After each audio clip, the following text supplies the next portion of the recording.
see our documentary later, and we're going to do an improvised documentary for you. So what we're going to need is what you want to see this documentary be about. Now, we've done Bitcoin. We've done pretty much all the political stuff. Like, give us something weird. Just give us a weird documentary, please. Hair metal. Hair metal? Hair metal. 1980s. 1980s hair metal. What did you say? Fishing knots. Fishing knots, the 1980s hair metal.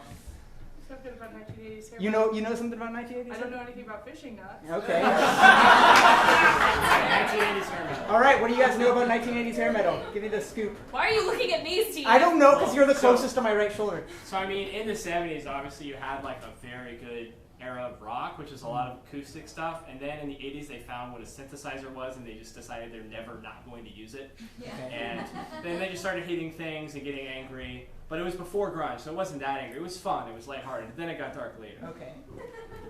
So Judas Priest was a thing, and the guy from Judas Priest wore a lot of leather because he liked to go to like leather bars, and he made like gay culture part of metal culture. It's really cool. Coming of age of the tribes in Papua New Guinea.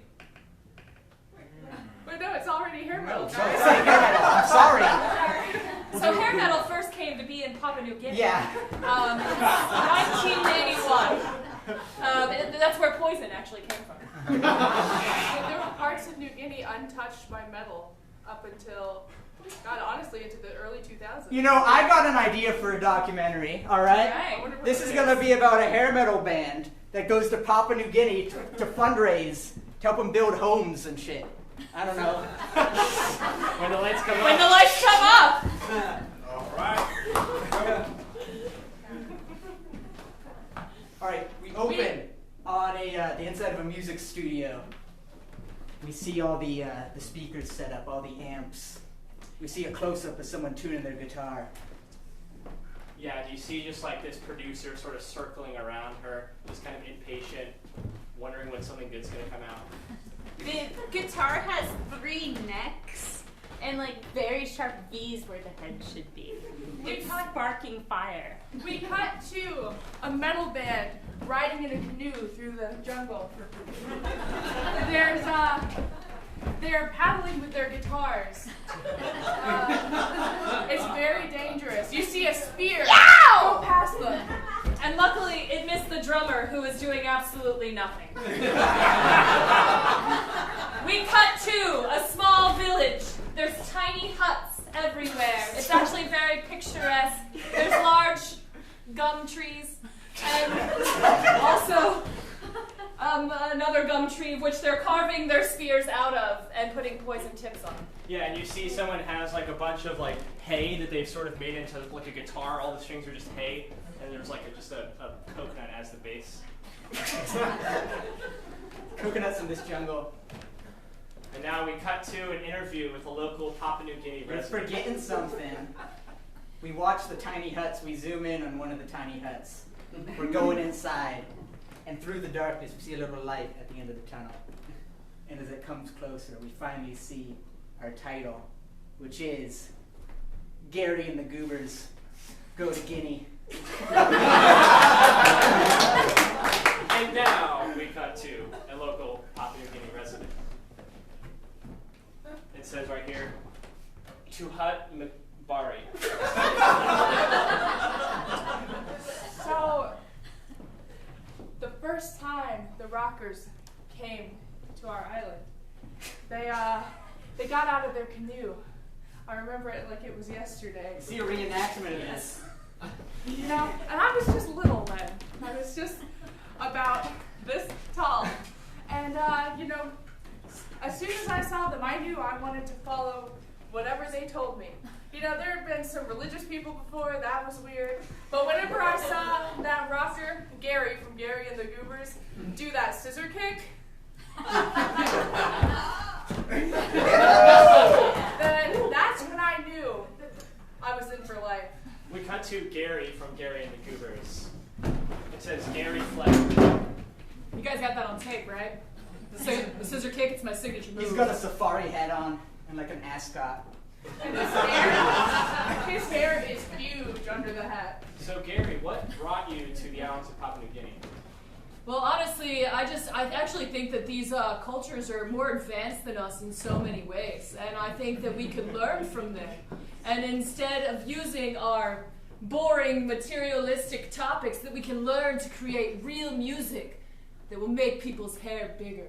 We cut to an interview with his rhythm guitarist. He says, Geronimo of Gary Band. Yeah, I know. Gary just said, it would really help publicity if we went to someplace that was poor. So we should go there. We could set up some homes. He said they had really small huts. Didn't expect that to be true. From Baton Rouge, Louisiana. Yeah,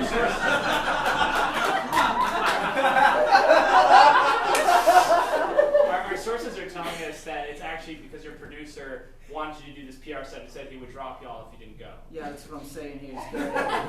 Gary was talking to a PR man, or a producing man, Richard. They were talking, I heard it. I was there.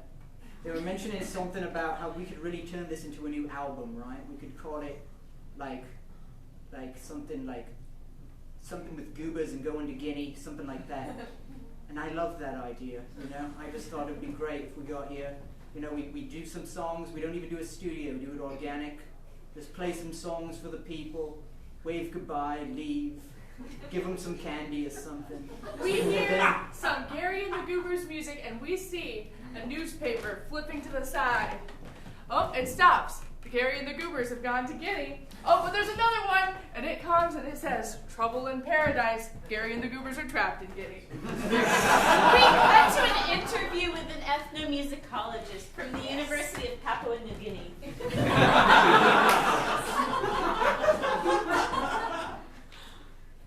Well, as everybody knows, when outsiders make first contact with an uncontacted people, there can be repercussions. Kenny Kyle. From Baton Rouge, Louisiana. The tragic story of Gary and the Goobers was no exception. Within 2 weeks, the young men of the population had dropped out of their schools, their trade programs, their canoe-making ventures, and were just doing scales on electric guitars. The famine almost resulted. Cut to an interview with Gary. So, yeah, kind of had the opposite effect. Instead of us learning from them, they kind of learned a lot from us. One of them stole my moose. We aren't going to talk about it, though. They have it somewhere. I know you have it, Johnny! I will find it! Johnny's a good kid. Makes great canoes. Well, used to, anyway. All I'm saying is that I want to get back to helping them because we're stuck here for basically whenever our producer gets a helicopter out here. I'm not quite sure how we're going to handle this. What exactly transpired? Why can't you get out? Well, Johnny, he drilled a hole in our canoe. Good kid, Johnny. We cut to an interview with Johnny. Well, I real screwed up here, didn't I now? I really did. You know where he's from! Just for, I know y'all have a TV crew, just so you know, this is what the accent sounds like. But I did grow up in New Orleans. So why did you sabotage their boats to keep them here forever? Well, we don't get a lot of visitors, it's a pretty small island, and I get lonely, I miss my peeps from New Orleans. I just hope that one of them just shows up on the island for no reason. By the way, your hair looks fabulous. Thank you. I see how much I can elevate it. It just doesn't stop. It's sort of like Marge from The Simpsons. Have y'all seen that show? A lot of stuff gets out to New Guinea. We have one TV, we all sort of sit around in a circle. And that's the one thing they keep playing over and over again. What do the guys on the back of the TV see? Oh, they don't, unfortunately, get to watch it. I don't know why they don't come to this side of the TV. Sort of stand on the other side. I try to tell them. But I wonder if they really will stay. That's what I wonder. because I sabotaged them, and I don't know. I think they're trying to get their producer out. What do y'all think? We cut to Gary and the Goobers frantically trying to contact the producer on their coconut radio. Gibson, how's it going? What, are you building a fire? Yeah, I've got to get it to stop. Dude, those are my drumsticks. Sorry, man, you don't use them. You don't do anything. You don't do anything. I mean, do you do a scissor kick? I haven't gotten there yet. I'm trying. All right, we got it. Jesus. I think he minded. I don't know if that was it. Hey, Richard. Hello. Hello. Richard! Oh, great! Awesome, you got you. I'm sorry, I can't hear you. Are you in a helicopter, Richard? Please tell me that's why you can't hear me. Oh, I'm sorry, I'm getting bad service. Richard, don't do this again. I'll hang up and try Richard, I know you're not getting back Try on it. again. Put it on speakerphone. Get the coconut. It's too late, he hung up. We cut to footage of Richard at home by the pool. We have a servant sitting next to him with a fan blowing wind to make it sound. No, an electric fan blowing wind to make it sound like he's going somewhere fast. Sir, they've recommended that you start the helicopter and send it somewhere in order to help the engine facilitate. Perhaps you will send it to Papua New Guinea? Oh, just a few more minutes. Just a few more minutes. I work all the time. We cut to an interview with Richard. I work all the time. So we know that you have a lot of money, you have a lot of net worth. So what's the deal here? Well, the deal is, ever since Gary and the Goobers, they got sabotaged, frankly. Ever since they got stuck on the island, I've been getting calls from Rolling Stone. I've been getting calls from charity funds. You know that telethon we did? As long as they don't go back, it's in my pocket. So I make more money to keep Gary and the Goobers on the island than I would get to get them back on the label. But don't you feel a little bit guilty leaving your own band stranded?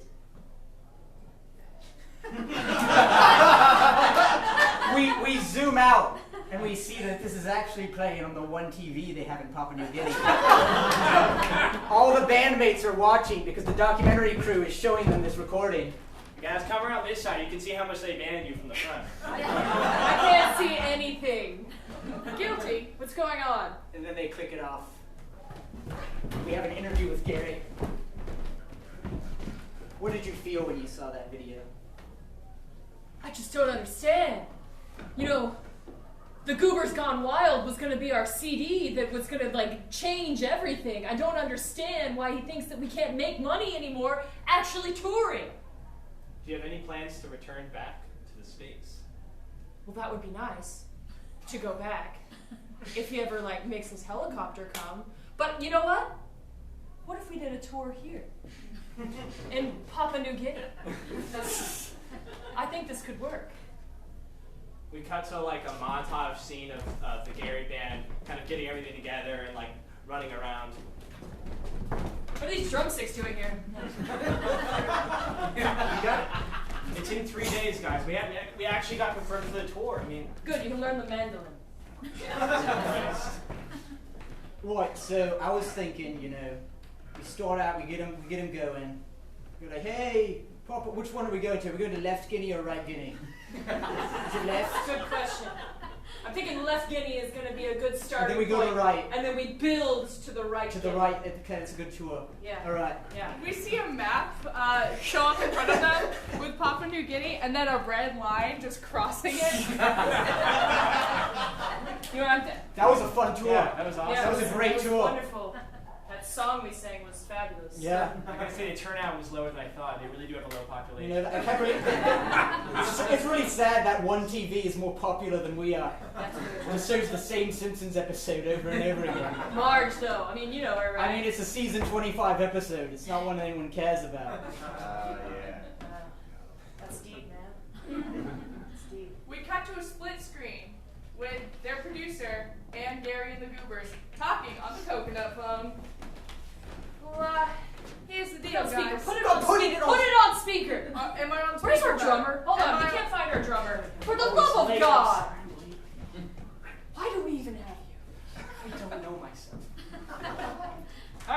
Hey, Richard! Yeah? Are you there? Hey, yeah! Well, the public stopped caring about you. The money's not coming in anymore, but we do have a true Hollywood story offer on the table. That's not bad. That's Okay. not bad. So, are you guys in left Guinea or right Guinea? We recently moved to the right. We're in right now. Can you get VH1 behind the music? I think we could do that. VH1 is really popular right now. Okay, VH1 I E forgot True it's the Hollywood 80s, story. Shall I turn the fan on? Yeah, yes please, yes please. I'll have a helicopter come getting you in the next 2 days or so. 2 days? Did you flush out the motors like you have to do with helicopters? New tires, the whole thing. We should be nice. Perfect. Alright, I guess it's just a matter of time of waiting for those 2 days. Yes. I mean, what if, okay, I don't want to be the down here, but what if they don't send a helicopter? What if this is another PR stunt? What if you just lied to us? Why are you Yeah. here? I'm here to make problems for All you us. do is come here and you just sit at the drum set. You turn on the drum machine. And then you just sit there. I know, You but don't even use the synthesizer. And then you go home and you're like, yeah, I need to be here. I need to be here to tune the drum machine. yeah, I mean, it sounds different sometimes. Like, if you just really listen. Look, I'm just pretty. That's what it is. I just have a nice face. That's why I'm here. Because you're in an interview with the music ethnocentrist musician. Yes, it was horrible what happened to those boys. What happened to those boys? Well, the United Nations sent an attaché to find them. But it was of no use. You know, hair metal bands, when they're out of their native environment, they tend to just absorb into the general population. They could be anywhere right now. Anywhere. So, is there a conspiracy theory about, or, I mean, do we know that they're alive? There's a conspiracy theory that says that they are still alive and in talks with MTV to start MTV Papua New Guinea. But that's mostly hearsay. We cut to a final, very dramatic scene with Gary and the Goobers sitting around the one TV. They're completely dressed in the garb of the Guineans, and they're watching it and they're talking about their final plan, their final goodbye tour. Guys, look at my canoe. Isn't it amazing? Yeah, maybe we can get out of here if you finish it. Well, Johnny's been teaching me. He told me to put a hole in the back right corner. And Did he that tell would you it's really for help. air? Tell you for like velocity so that it goes faster because the air goes through the hole? Yeah, right. Yeah, don't believe it. Bullshit. Just make your canoe sink. It's what? Just make your canoe sink. It will? He did the trick to me too. Damn it, Johnny. Well, I already put in the hole. All right, I'm gonna go get another tree. You gotta make another. This is awkward time for him to leave. I have news for him. I have bad news. We'll be back with the tree in a second. I know. Would it be weird if I just told you? And Just then tell me, and I'll Yeah, tell I him. was just I'll gonna say I'm relay gonna it. stay in Papua. Timber! All right, go on. Oh, sorry, Johnny. Gary, I'm sorry. I was telling news to him, and I should have waited for Do you. you still want me to relay it, even though it's Can you just I'm, tell- I'm in relay mode. I don't want to say it twice, so you just go. Okay. He's got something to say. Yeah. So I'm not going to stay. I'm going to stay here. I'm not leaving. I'm going to stay in Papua New Guinea. I think I've really found my stride here. And you make fun of me a lot, to be quite Yeah, honest I with you. really don't care if you stay. See, this is why I'm That staying. would be preferable if you stay. I have a friend named Mogwai. He's very. Can I have the mandolin back? No. Oh, that's No, rude. you can't. That's rude. I'm standing up for myself. I'm keeping the mandolin. This is a shitty mandolin. I'm sorry, my language is a shitty I mean, mandolin. Gibson, are you really upset about this? Because I'm not really You know, upset Gary, about this. I think I'm going to stay too. What the hell, Gibson? You know, I've grown accustomed to it. You know, we've been here for 6 months. Your You know- hair is so flat. Yeah. You know, we can't style it anymore. But, you know, I find I kind of like it this way. I kind of like being out here, you know, with our one TV, and our beds, and our coconut radios. Who do you think you are, the Beatles? I don't even know what you're trying to say with that. They just seemed organic. I don't know. I'm staying, Gary. You can just be Gary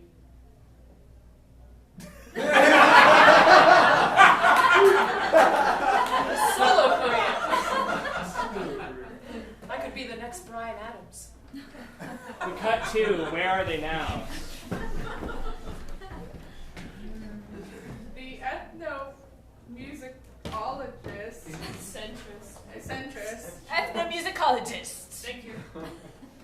The ethnomusicologist Centris is at New Guinea University. She got her doctorate. There she goes.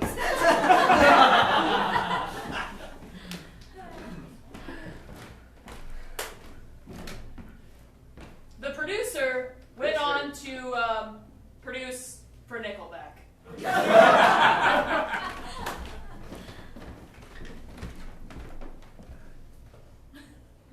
The drummer, the mandolin playing drummer. He went on a solo tour across both left and right Guinea, and he's the most popular Louisianan mandolin player in the whole dang country.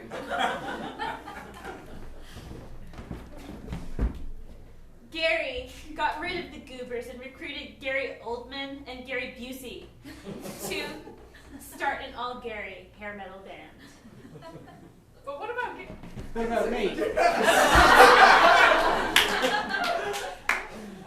Gibson got. He planted gum trees and made more canoes and had a beautiful wife and many children and lived happily ever after and learned calculus.